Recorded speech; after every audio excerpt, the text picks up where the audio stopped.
Hi friends नमस्कार मुझे आपण मानक स्वागत करछि मोर आउ एक नुआ मिनी ब्लॉग को। तो आज सकाल सकाल मिनी ब्लॉग टी स्टार्ट करथिली। आज होछि मंगलवार, छुआ माने स्कूल जिवे सेमानक पई टिफिन बनाउछि इडली।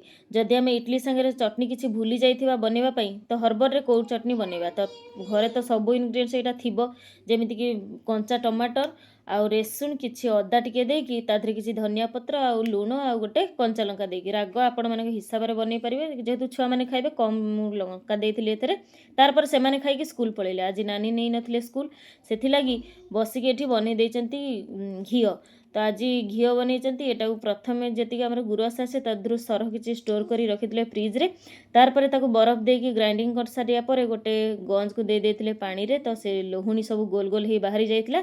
तो केजी घियो बाहरला पाखापाखि केजी हबो एटा। तो तार परे छुआ माने पळे आइथिले स्कूल रु।